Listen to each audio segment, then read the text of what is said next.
Hello friends, आज की इस वीडियो में हम सब पढ़ेंगे 6th क्लास हिंदी की बुक वसंत का चैप्टर 14 लोकगीत। पिछली वीडियो में हमने लोकगीत पाठ का सार पढ़ा था, यानी इसकी समरी पढ़ी थी बिल्कुल शॉर्ट तरीके से और सरल भाषा में। तो जिसने भी इस पाठ की समरी को नहीं पढ़ा है, इस पाठ के सार को नहीं पढ़ा है कि इस पाठ में क्या बताया गया है, सभी महत्वपूर्ण बातों को नहीं जाना है, तो जल्दी से जाकर वीडियो को देखिए। और अब इस वीडियो में हम इसके प्रश्नोत्तर करेंगे। प्रश्न नंबर 1, निबंध में लोकगीतों के किन पक्षों की चर्चा की गई है, बिंदुओं के रूप में उन्हें लिखिए, यानी पॉइंट्स के रूप में उन्हें लिखिए। उत्तर, लोकगीत निबंध में लोकगीत के निम्नलिखित आयामों की बात की गई है। पॉइंट नंबर 1, लोकगीतों में महिलाओं की भूमिका। सेकंड, लोकगीतों के प्रकार। थर्ड, लोकगीतों की लोकप्रियता और प्रासंगिकता। फोर्थ, लोकगीतों और शास्त्रीय संगीत में भिन्नता। फिफ्थ, लोकगीतों की अहमियत। सिक्स्थ, लोकगीतों में समाज की रूपरेखा का चित्र। प्रश्न नंबर 2, हमारे यहाँ स्त्रियों के खास गीत कौन कौन से हैं? उत्तर, स्त्रियों के सबसे खास लोकगीत निम्नलिखित हैं। फर्स्ट, विवाह के समय भिन्न भिन्न रस्मों में गाए जाने वाले गीत जो स्त्रियां गाती हैं, मैंने आपको पिछली वीडियो में बताया था। एंड सेकंड, बच्चों के जन्म पर गाए जाने वाले गीत। थर्ड, स्नान लेने के रास्ते में गाए जाने वाले गीत। फोर्थ, नदियों और खेतों पर गाए जाने वाले गीत। फिफ्थ, घरेलू काम करते समय गाए जाने वाले गीत। सिक्स्थ, नामकरण और अन्य संस्कारों के समय गाए जाने वाले गीत। सेवेंथ, बिहार का सोहर गीत इत्यादि। मैंने आपको बताया था कि हर फंक्शन के या हर स्थान के जो हैं, हर जगह के अपने अपने गीत अलग होते हैं जो हर उसमें गाए जाते हैं। तो इस सेकंड क्वेश्चन में यही बताया गया है, आपको इसमें गीतों के प्रकार बताने थे। प्रश्न नंबर 3, निबंध के आधार पर और अपने अनुभव के आधार पर यदि तुम्हें लोकगीत सुनने के मौके मिले हैं तो तुम लोकगीतों की कौन सी विशेषताएं बता सकते हो? इसमें हमें लोकगीत की विशेषताएं बतानी हैं। उत्तर, लोकगीतों की विशेषताएं निम्नलिखित हैं। फर्स्ट, लोकगीत आम जनता के लोकप्रिय गीत होते हैं जिसमें आम जनता गाती है। और मैंने जो आपको पिछली वीडियो में पाठ का सार बताया था, इसमें यही बताया गया था, जब महिलाएं या स्त्रियां लोकगीत गाती हैं तो उनकी आवाज़ भले ही मेल ना खाए, लेकिन जब वो ऐसे गाती हैं तो एक माहौल सा बन जाता है और अच्छा लगता है सुनने में भी। तो इसमें यही बताया गया है कि ये जो लोकगीत है वो आम जनता के लोकगीत ही होते हैं, जनता इसे आम तरीके से अपनी भाषा में ही गाती है। सेकंड, इस गीत की भाषा आम बोलचाल की भाषा होती है, परिणाम स्वरूप यह गीत घर घर की लाज लिए हुए हैं। थर्ड, इन गीतों में विविध वाद्य यंत्रों का प्रयोग होता है जैसे बांसुरी, करतल, मंजीरा और ढोल आदि। फोर्थ, लोकगीतों में ताजगी होती है, यह गीत गांव के लोगों द्वारा ही लिखे जाते हैं, यह गीत ग्रामीण जीवन की ही अभिव्यक्ति करते हैं। फिफ्थ, यह गीत महिलाओं द्वारा घरेलू कार्य करते और विवाह आदि रीति रिवाजों में गाए जाते हैं।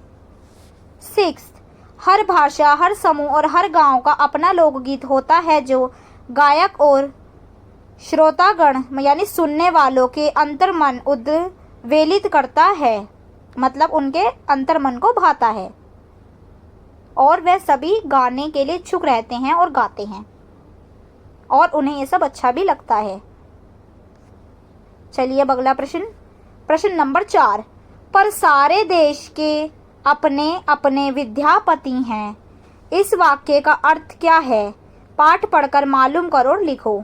उत्तर, मिथिला क्षेत्र में विद्यापति के गीत लोकप्रिय हैं, ठीक उसी प्रकार हर भाषा, हर समूह और हर गांव का अपना लोकगीत होता है जो उसी समूह के लोगों द्वारा और उन्हीं की जीवन शैली पर गाए जाते हैं, इसलिए सारे देश के अपने अपने विद्यापति हैं।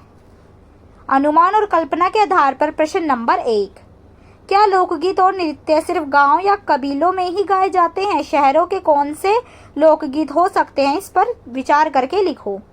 उत्तर, अभी तक हमने गांव कस्बों के बताए थे, आपको प्रश्न आए थे जो लोकगीतों के जो बारे में था।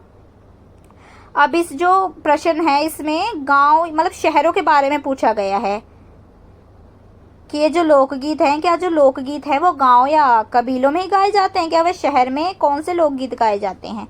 तो हमें शहरों के बारे में अब बताना है। तो चलिए इस प्रश्न का उत्तर करते हैं। लोकगीत और नृत्य केवल गांव या कबीलों में ही नहीं गाए जाते, शहरों में भी लोकगीत गाए जाते हैं, क्योंकि गांव से ही लोग शहरों में बसने आते हैं। वो अपनी संस्कृति और लोकगीतों को अपने साथ लेकर चलते हैं। शहरों में विवाह, नामकरण आदि रस्मों के साथ लोकगीत गाए जाते हैं। जैसे गांव में गाए जाते हैं वैसे ही शहरों में भी गाए जाते हैं। अगला प्रश्न, प्रश्न नंबर 2। जीवन जहां इठला इठला कर लहराता है, वहां भला आनंद के स्रोतों की कमी हो सकती है? उद्दाम जीवन के भी वहां के अनंत संख्यक गाने प्रतीक हैं। क्या तुम इस बात से सहमत हो? विदेशिया नामक लोकगीत से कोई कैसे आनंद प्राप्त कर सकता है और वह कौन लोग हो सकते हैं जो इसे गाते सुनते हैं? इसके बारे में जानकारी प्राप्त करके कक्षा में सबको बताओ। उत्तर, हाँ, लोकगीतों से आनंद प्राप्त किया जा सकता है। लोकगीत लोक से निकले और लोक का चरित्र पेश करने वाले गीत होते हैं जो मनुष्य को उसकी संस्कृति और समाज की केवल जानकारी ही नहीं बल्कि उन्हें उससे जोड़ते भी हैं। किसी भी ग्रामीण क्षेत्र में लोकगीतों का महत्व सर्वोपरि होता है क्योंकि वो उनका ही जीवन होता है। लोकगीतों से सभी लोग आत्मीयता से जुड़े होते हैं, लेकिन हाँ, ग्रामीण जीवन के मूल में ही लोकगीत हैं। वे अपने हर कार्य के दौरान लोकगीत गाते हैं, जैसे कि आपको पिछले उसमें बताया गया था। अब भाषा की बात से प्रश्न नंबर 1। लोक शब्द में कुछ जोड़कर जितने शब्द तुम्हें सूझे उनकी सूची बनाओ। इन शब्दों को ध्यान से देखो और समझो कि उनमें अर्थ की दृष्टि से क्या समानता है। इन शब्दों से वाक्य भी बनाओ, जैसे लोक कला। उत्तर, लोकहित अर्थ यानी इसका जो लोकहित का जो अर्थ है वो है जन कल्याण। अब इससे वाक्य बनेगा, सरकार द्वारा बनाई गई योजनाएं लोकहित के लिए होती हैं। अब लोकप्रिय, लोकप्रिय का अर्थ है प्रसिद्ध। अब इससे वाक्य बनेगा, खुसरो के लोकगीत आज भी लोकप्रिय हैं, यानी आज भी क्या है, प्रसिद्ध हैं। प्रश्न नंबर 2। 12 मासा गीत में साल के 12 महीनों के वर्णन होता है।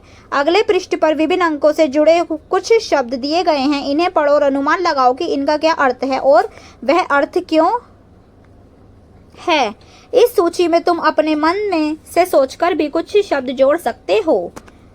पहला है इकतारा, सेकंड सरपंच, थर्ड चरपाई, फोर्थ छमाई, fifth Saptarishi, sixth Navratra, seventh अठन्नी, एट्थ चौराहा, नाइन्थ तिराहा और 10th क्या है, दोपहर।